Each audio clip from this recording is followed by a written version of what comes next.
Hello and welcome on 360 Sport on Trust TV. I am Adeni Ajishafe. Well, a lot of activities have been happening in the world of sport for Nigeria recently. Nigeria right now being in cap, talking about the D Tigers, and they are ready to fight against Angola starting from tomorrow in the FIBA qualifiers. NBBF, that is Nigerian Basketball Federation, released D Tigers 12-man list for the competition. Well, from the way it is, let's look at the name of those 12 players that have been released by the that will be playing over there in Angola, precisely in Luanda. Johnson Anaye from Royal Hoopers, Okiki Michael, Gombe Bulls, Michael Daramola, Nigerian Customs, Odufo Akoinsola, who plays for Gombe Bulls, Olatuji Graham, free agent. You have Wisdom and Yoha from Gombe Bulls, Abdul Wahab Yakubu, also from Gombe Bulls, Ibe Agu, Nigerian Customs, a player from Kwara Falcon, that's Victor Eze, Chinedu Chimbo from Kano Pillars, Victor Koko from Rivers Hoopers, and you have Israel Otobo from Nigerian Customs. The head coach, Ogo Odaudu, first assistant coach is Baba Jibril, and you have Abdurrahman Muhammad as the second assistant coach. That's the team list. They'll be fighting hard at the World Cup qualifiers in Luanda, Angola, for the FIBA Basketball World Cup African qualifiers. And if they are able to make it, although it's going to be a tough one, but it is very possible. Looking at the fact that recently, for a while now, Nigeria have not been able to play when it comes to competitions like this. D Tigers, D Tigress, even Nigerian Basketball League has been hiatus. But we just hope that the campaign so far for the players, the 12-man team, and also it will help them to at least perform well over there in Luanda. Well, I have in the studio Emmanuel Fashemi. Emmanuel, looking at this particular scenario now, we'll be playing against Angola. And our team, the D Tigers, we have the 12 players. They are all home-based teams, and I love the fact that they have the confidence that these boys can do it, picking all home-based players for these qualifiers. Yeah, they can do well picking the home-based players. Yes, I can promise you that they will do well. But overall, we know the hiatus, the whole scenario that has been happening in the NBBF over the power tussle, presidential this and that. But I think that has been, in a way, has been put to bed from what we are hearing and from what we are seeing. It's not left for, let me say, the federation to actually get it right. Who is at the helm of affairs? We don't really want to go into that, but for the players picked, we know normally if everything has been going on well, we know that it was going to be made up of those who are plying their trade abroad, most especially in the US. And to give that maybe the team selection as an excuse where we don't have foreign players in there.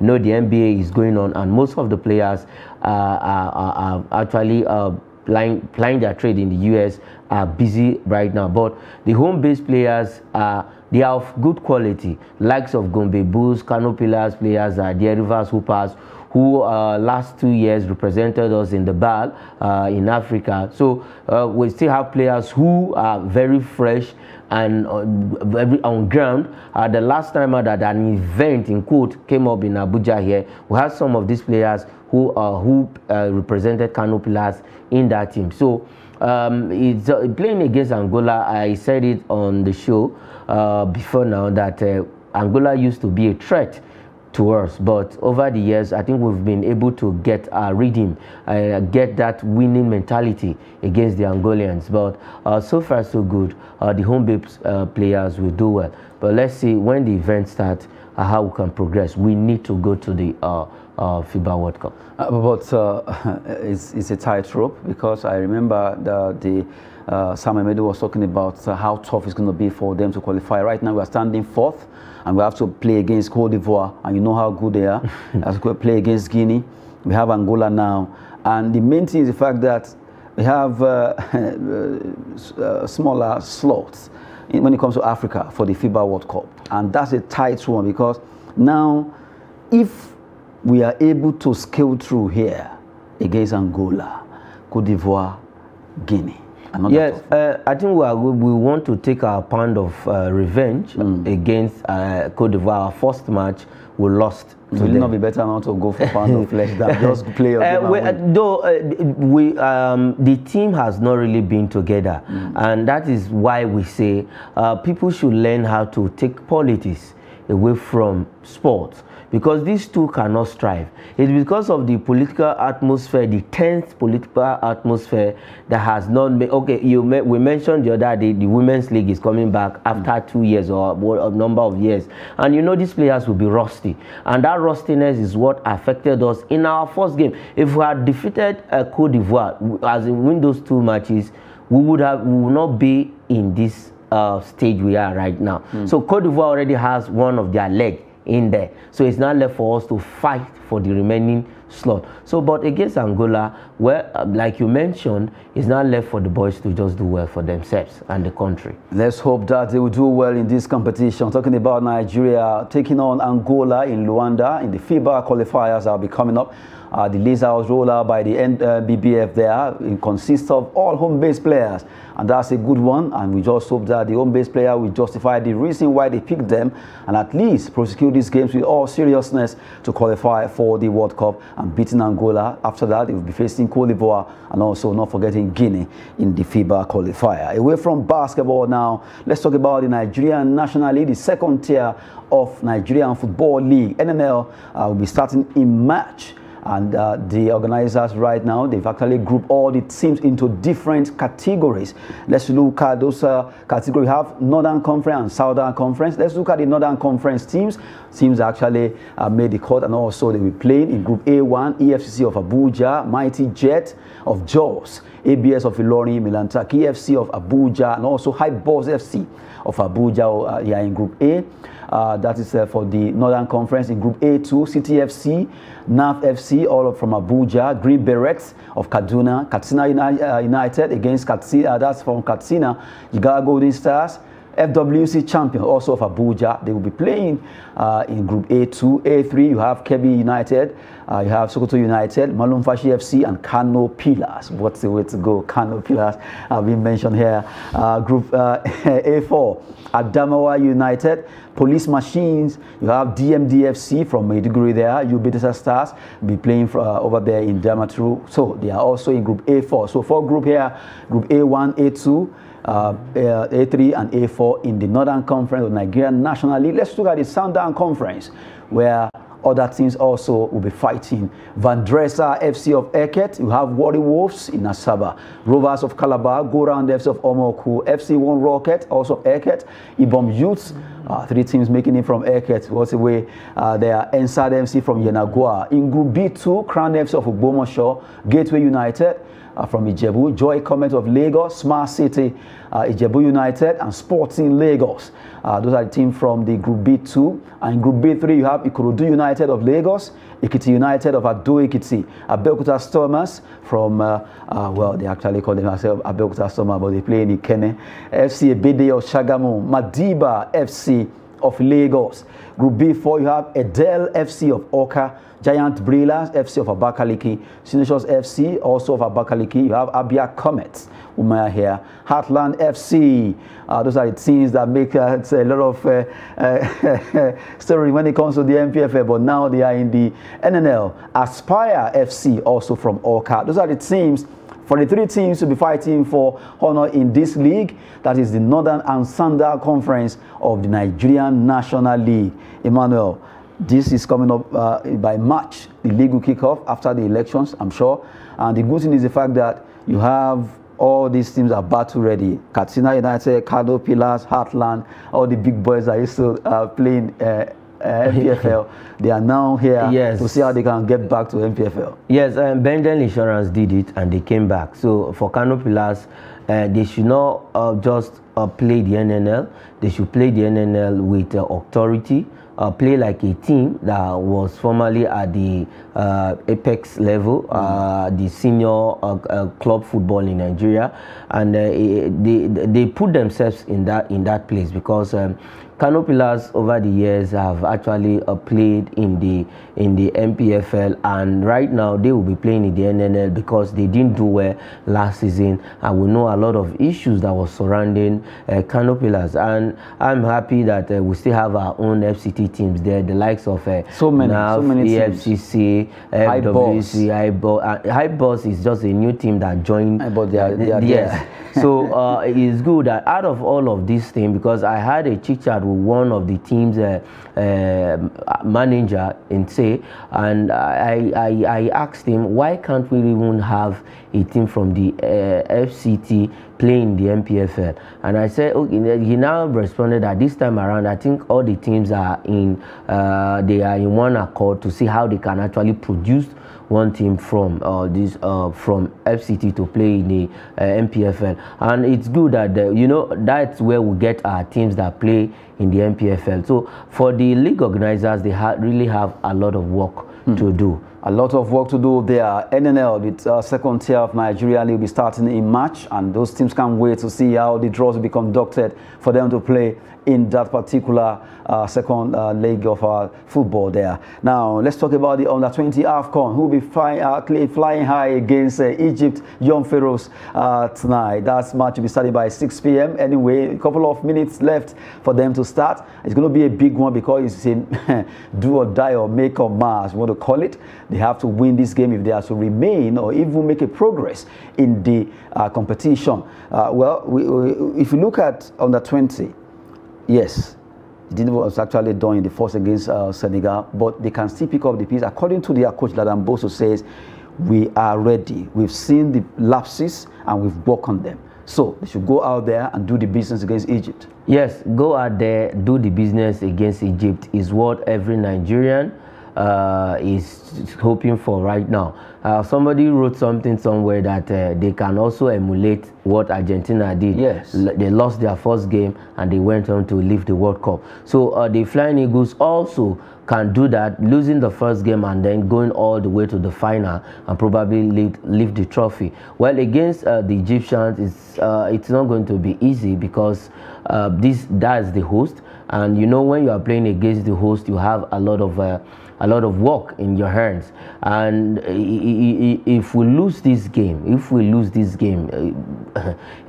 that's a big, as in it has already dent our hope of qualifying for Indonesia come May this year. But overall, playing against Egypt, if they get a win, fine. If they get a draw, still gives us a little hope prior to what will happen at the last game. But permutations for our football is not good. So the Flying Eagles, Ladan Boso, and everybody should just go on there and get us the 3 points we need tonight. We need 3 points in that game against Egypt. Yes, Egypt, they are the host, but it is very possible that we need to win this game, and it is something that we need to do right now, as that match will be starting soon. And we just hope that Flying Eagles will do us proud by qualifying from the group and also make it to the semi-final, because the semi-finalists will qualify for the World Cup that will be coming up in Indonesia. And we believe that Flying Eagles, looking at the way they've been performing so far before the Nations Cup actually started, they have what it takes to win against Egypt. Away from that game, let's talk about the biggest one that will happen also tonight in the UEFA Champions League. UEFA Champions League matches will be coming up, and we look at 2 matches that will be very, very tough. Inter Milan, FC Porto. They've met several times, but now can FC Porto turn things around against Inter Milan? I remember when they won the Champions League under Jose Mourinho, talking about Porto. It was same Inter Milan that defeated 3-1 when they met after winning that cup. Leipzig against Manchester City. Let's take it one by one. Inter Milan, FC Porto. I think it's a perfect fixtures for tonight in the Champions League, because looking at Inter and Porto, these are 2 champions. Leipzig and Manchester City, they've not tested it. Man City, though, has been finalist once, but they've not. Let's just focus on Inter. So Inter and Porto, it's quite a dicey game. It's a tricky one for Inter Milan. And Porto is not a team that is a pushover when it comes to the Champions League. And for tonight's game, though I'm proud that we have our Nigerian there, Zaidou Sanusi in Porto. If you look at of late, if we want to go by form of both teams in their various league, I think Inter Milan stand in form statistics right now ahead of Porto. But sometimes form does not play football, statistics does not play football. It is what do you have, what will you bring to the table, and that is what Porto is going to offer tonight against Inter Milan. Now, as you mentioned that Inter Milan, they are stand a better chance. As you remember, when Eintracht Frankfurt was to play against Napoli yesterday, yes. A lot of people tipped Eintracht to win, and they never won. A lot of people tipped Liverpool to walk alone to win the match. They never did. Real Madrid came, bamboozled them, and scored extra 5 goals. After they were leading 2-0, they got extra 2 to make it 2-2, and then 3 extra to make it 5-2. So, if you are saying Inter has had a better chance, what if FC Porto decide to do the Real Madrid style? Yes, they might decide to do the Real Madrid style. Inter will be playing at home, which is another advantage. Eintracht Frankfurt play home. Yes. Liverpool play home. But if you look at it, that's why I said form-wise, as in form-wise right now, Inter starts ahead of Porto. But sometimes form does not play football, because the other team might not even work. The other team might come and then use their only 2 way of experience and outclass you, which we saw last night with Liverpool and Real Madrid. So if you look on paper, why not on leave or on block? Or on paper, Inter will win, but football sometimes can be crazy when you don't expect a team to do so well, and they just come and shock you, and Porto can create that scenario tonight. But overall, I'm placing the game on 50-50 chance for both teams. The atmosphere over there at San Siro could be very, very tough, because of the fact that FC Porto, former champions,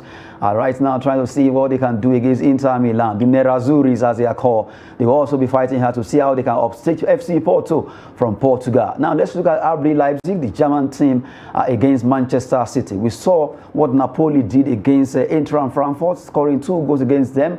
Our own Victor was unsung. And you also have another person talking about Di Lorenzo making it. But Manchester City now, they are away to another German team, Leipzig. I hope Leipzig will not end up the way Eintracht Frankfurt ended up. No, both teams are in form. Leipzig, in the last 5 games for Leipzig, I think they've won 4 and then they've lost 1 in the last 5 games. And for Manchester City, in the last 5 games, we know they've lost 2, and then they lost to 1, 2, and then drew 1. The last draw coming against Nottingham Forest. So statistics wise for both teams, I think is on a balance, in a way is on a balanced note. And one man has been scoring goals for Manchester City. He has played in Germany before. He has faced this same team before coming to England. That is Erling Haaland, the man who is blowing hot in the English Premier League right now. So Pep Guardiola is a man that loves to tweak his team. He might come in with a different tactics for tonight's game. But Leipzig, they themselves can hold their own against Manchester City. So for Manchester City, they are in for a big one. Playing the German opposition, I think they've faced the German opposition in number of I think 7 in that facing the German opposition. I think they've managed to win I think 4-3 thereabout facing the German opposition. Are they going to continue with that record tonight? It's now left for Pep Guardiola, Erling Haaland, Bernardo Silva, whoever he feels who's going to start that game today to come against the likes of Nkunku, who they are missing right now. So, but for Leipzig, it's going to be like Nigerian would say, it's going to be small pepper in the eyes of Manchester City. Let's see. Maybe they will be the small pepper against Manchester City with their robotic striker, Erling Haaland. We've been giving you updates concerning matches coming up tonight in the UEFA Champions League, where Inter Milan will be hosting FC Porto at the San Siro. And also, RB Leipzig will be at home against Manchester City, with Pep Guardiola trying to see how he can win this trophy. So much coveted right now. He's so much in love with that trophy that is really doing everything possible to see how he can win. Alongside PSG also, both of them are kind of seriously obsessed with Champions League, but right now it seems Real Madrid are taking it very cool and showing why they are the king of UEFA Champions League. Well, tonight will be the night where we know the big boys, and also let's see maybe the small boys who actually turn out to be the small pepper. Now from there, let's look at some stories in the world of sport, especially football. Aston Villa to listen to offers of goalkeeper Emiliano Martinez. Martinez really did well at the World Cup for Argentina, and he was able to get the Golden Glove And also, since he came back to Aston Villa after the World Cup, he has been in superlative form, and really he deserved a lot of interest from different clubs. But right now, Aston Villa are ready to listen to offers for him. Yes, I think immediately after the World Cup, Unai Emery said, we know the saga between him and Kylian Mbappe, and before he came, before joining them, the Unai Emery said they are going to listen to offers for Martinez. I think it was based on the incident that happened between himself and Kylian Mbappe in the World Cup. Though Emiliano Martinez is a good goalkeeper, he left Arsenal because he wasn't really getting the first team play, and he went to Aston Villa, where he now became their #1 goalkeeper, and he stood. In fact, he has been doing so fantastically well for Aston Villa before the World Cup, and he won the World Cup. Already, that status of winning the World Cup has already placed him somewhere to be rubbing shoulder with the big boys, because when you have a World Cup medal on your neck, playing for a team like an Aston Villa, you need to go elsewhere. But if he leaves Aston Villa, it's not a bad decision for himself and then for the team. Well, we're talking about Aston Villa goalkeeper Emiliano Martinez being chased by different clubs, and the club are saying, rather, Aston Villa are saying, well, we will listen to offers for him if any good buyers actually knock at the door. Now, we move away from there. Let's talk about the very young player who has been doing so well with Atalanta right now. Let's look at forward Rasmus Højlund right now. He's doing well with Atalanta, and Arsenal are preparing a bid for the forward Rasmus Højlund right now. Is really getting interest from Arsenal, and if everything goes well, it could be moving.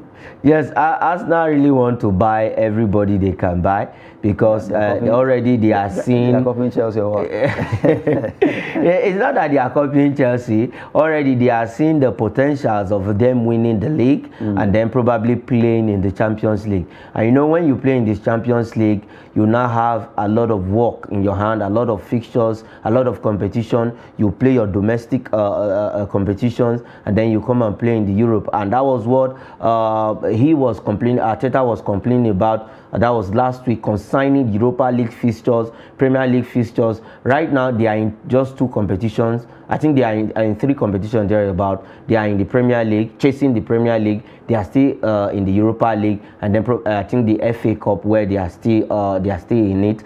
No, they've dumped. They are out of FA Cup. I think Manchester City defeated them. So now, if they qualify for Champions League by next season, now you'll be playing the Champions League, you'll be playing the Carabao Cup, you'll be playing the league, and then also you have the FA Cup, 4 competitions at a time. So they need a lot of players. They need those who they can buy, and you know, they cannot put all their hope on Gabriel Jesus. This is a man who can play maybe 2-3 games. In the next 5 games or 6 games, he will be injured. So they need somebody who can actually hold steady. And Nketiah is not somebody they really want to put their hope on. So they want to get maybe like 2-3 players for every department. That is why they are going for this young man. He's quite young, and he's going to be good for Arsenal.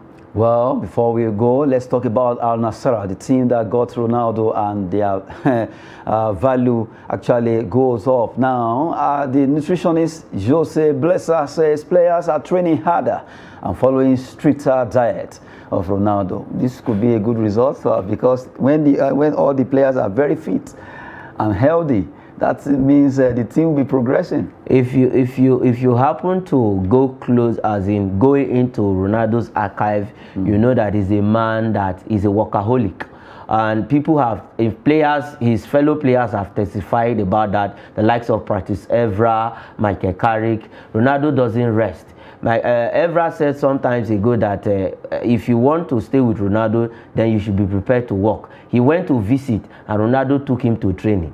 Somebody who came to visit. So that is what you get when you are with, let me say, somebody who is business minded. And for the players, it can only be good for them to actually emulate this man, because if you really want to be where he is right now, then you need to do what he is doing. Because overall, Ronaldo is somebody who does not want to rest. He has promised himself that he wants to play alongside with his son. Can that be achievable? We saw a 50-year-old man playing from Japan going to Portugal. So Ronaldo can also hit that mark. I'm not saying he's going to be 50, but he can at least. I'm seeing Ronaldo trying to play till 40, thereabout. If Maldini can play till 38. Ronaldo is not Maldini.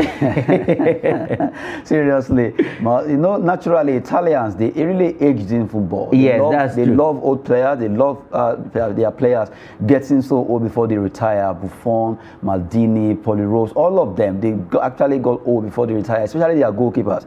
But now for Ronaldo, I'm seeing maybe trying to push it till when it turns to maybe, let's say 40. 40 or what Ronaldo is looking at, Ronaldo wants to get to 42, 43. That is the to break so many records, yes, right? To break so many records. And I think he will get there alongside with his son. Let's see what happened concerning that. It has to do with Cristiano Ronaldo training so hard and the entire squad had to follow suit. What's a wave there. That will be it on 360 Sport on Trust TV. Emmanuel Fashemi, thank you for joining us.